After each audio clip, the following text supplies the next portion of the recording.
Hi, I'm Cynthia Schiller. Please like and subscribe. So, we're going to talk about why it matters how the narcissist or whoever you are in your life, why it matters how they treat other people. I had just watched this video about a man who murdered his wife, and he had said during the interrogation, you could see some of the anger issues. And we're going to talk about body language, things like that, what people do when they lie, and how they can fool people. So he was with this woman for 25 years, and his son was doing drugs, and the son brought drugs into the home, and he wanted nothing to do with the son. So he was really angry about it because the wife still wanted the son to be allowed in the home. So it was causing tension, and they didn't communicate it. When you're seeing the interrogation, the way he worded things was, she didn't listen. I told her no. So he is already showing signs that he's controlling. And when you watch interrogations, things like that, you start to see the body language that people do. My degree is in criminal justice, and body language to me is extremely interesting. Also, word choices make a huge difference, and it can be subtle sometimes. So when people are lying, they have a baseline where they put their feet certain ways, or they move their anchor positions, and just the way that they turn, they might turn their bodies towards the door, or they close their bodies off. Men sometimes will put their hands between their legs, protecting themselves when they feel vulnerable. And you can tell when somebody starts feeling uncomfortable. Also, if they're adamant about something, or if they start using words like "I swear to God," or I swear on the Bible," things like that. And it gets tricky because some people do that. I say it when I'm uncomfortable with the truth. I'll say, "To be honest with you." Um, so it gets really tricky, and you have to understand what somebody's baseline is. So this man went through this marriage, 25 years. They had two kids together, and he ended up shooting her, and he's not willing to come up off the information. So as they're interrogating him, you can see how he like covers his face, almost it's something people do where they kind of don't want to talk about the thing, and you can see it. He did that a lot. Also, the self-soothing, certain gestures will show that they're uncomfortable, that they might not necessarily be telling the truth. So when we're dealing with our narcissist or the people in our lives, we have to pay attention to the red flags. A lot of times with the narcissists, are subtle. They don't even show them till later on in the relationship. Just like this man, 25 years. And over time, there starts to be issues within a relationship, and it goes to somebody's core on who they are and how they handle it. So this person already showed anger issues, already showed controlling features, and he didn't like the fact that his wife wanted something different, wanted the son in the house. The wife wanted to overlook the drugs, maybe to rehabilitate him, or just show him love or support. Whatever her reasonings were, it didn't matter to the other person. And they didn't even discuss it. It was just a breakdown in communication. But he ended up saying that he was going to shoot some groundhogs. He had groundhogs in the yard. I think he shot the gun 3 times, or shot it a couple times, killed 3 groundhogs, and didn't realize there was one bullet left. She was cooking in the kitchen, and he accidentally shot her. And if you listen to when they take accountability, they're not taking full accountability. They're twisting the truth. He also would blame shift onto the son, that the son is the reason that he shot her, not his frustrations. It was the son's fault in a sense, when in reality, he's the one who did the action. He wasn't handling his stressors the right way. So, uh, when they start to take accountability, it's like the gaslighting, the lies, the half truths. So he starts saying that maybe it just went off. She was over there making dinner when actually it was point blank. And he ended up decapitating her, and he also started cleaning up the evidence. So if you're really sorry about something, If it was an accidental shooting, you don't cover up the evidence. You seek help. And it's kind of like with our narcissist, how he had to get rid of the evidence. He had to hide it. He had to cover it up. And that's what the narcissist will do. They don't want to take accountability for the things they did because they know what they did was on purpose. It wasn't an accident. So if they cheated, it wasn't on accident.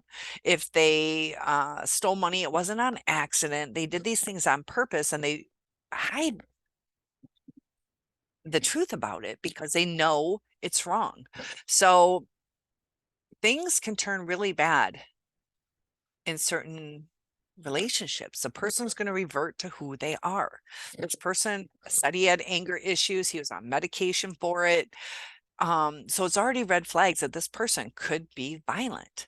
And when we're moving forward, we have to look at somebody's integrity, their honesty, their dedication, their loyalty, their ability to tell the truth and take accountability, the willingness to communicate and make compromises, because there are two people in a relationship, regardless of whether it's romantic or coworker, whatever it is, there's two people.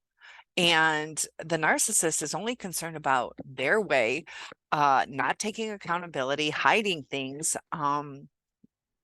So he had no remorse over killing his wife. You could see it in his reactions, to where it was like, I didn't do it, like, as opposed to like freaking out, like he ended somebody's life. And if you really loved the person, you didn't see that. You didn't see like, God, I was caught up in the moment and I can't believe I did it. It was like lying about it, and then eventually still trying to lie about it, trying to be a little sly and sneaky. Even when the evidence is there, the gunpowder residue, showing that it was like pretty much point blank as opposed to across the room.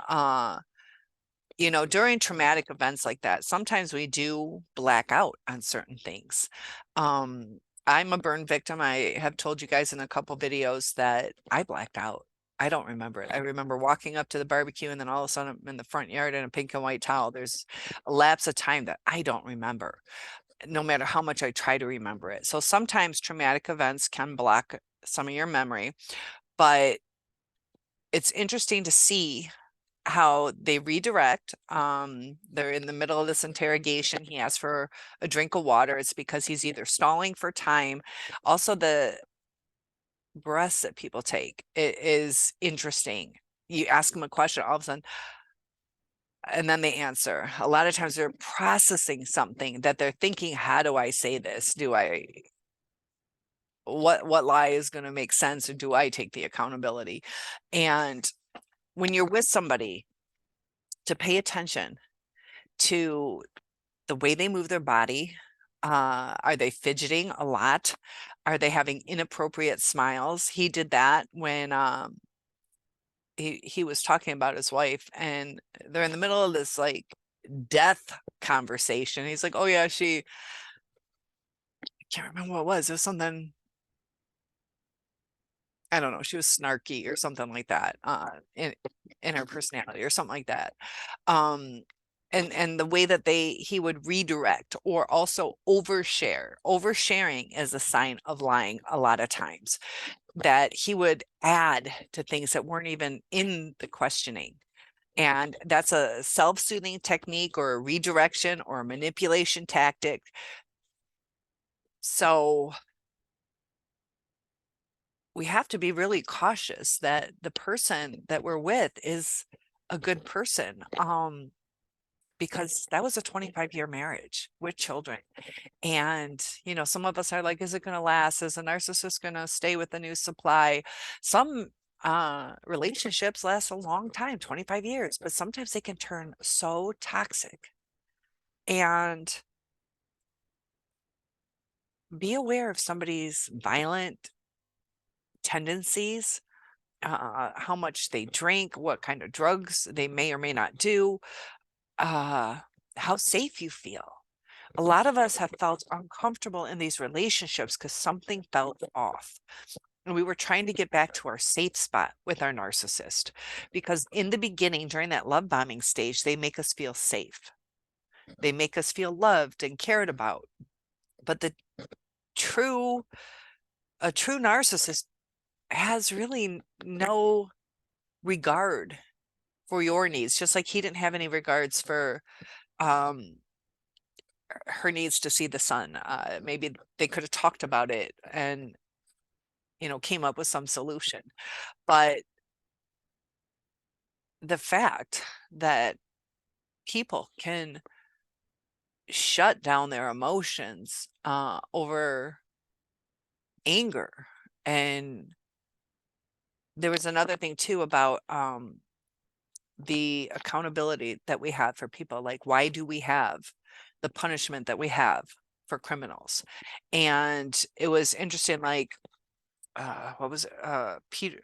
Peterson.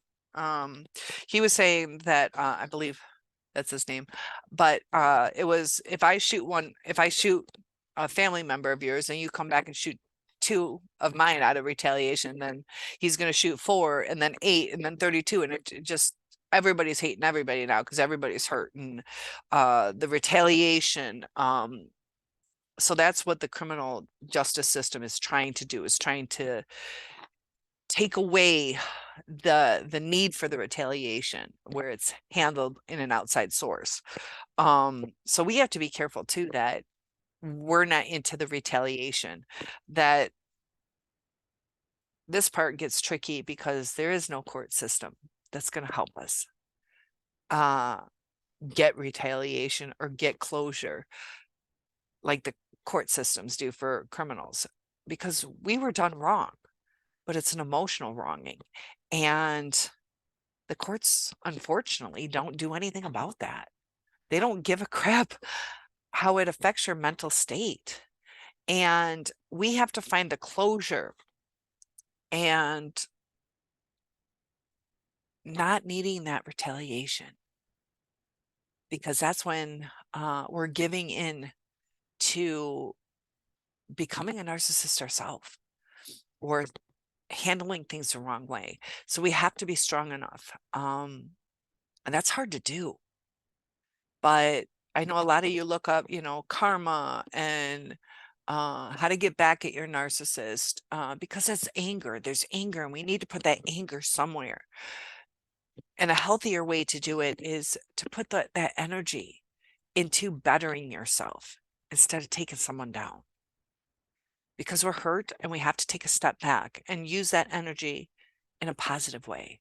I mean, if you take a step back and think about it, to where this pent up anger, this energy, if you could direct that into something positive, that's going to make a better life for you.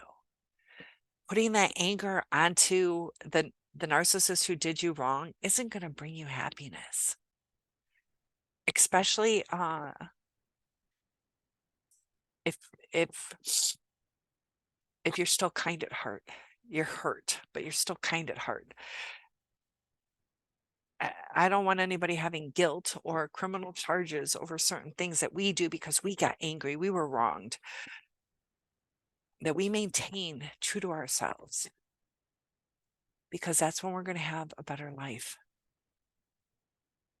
And we can grow from our experience, from the abuse we went through. Sometimes we start thinking, are we the narcissist? And that's because we were acting out of character. We got to get back into our character. And that's when healthy relationships and healthy boundaries will be there. It's an inner confidence, and to know it's okay to say no. If somebody wants to leave you because you said no, then they weren't really interested in you anyways, or what your reasonings are. So anger issues, alcohol, drug use, promiscuity, all these kind of things, people usually have patterns. And sometimes it can take years to unfold.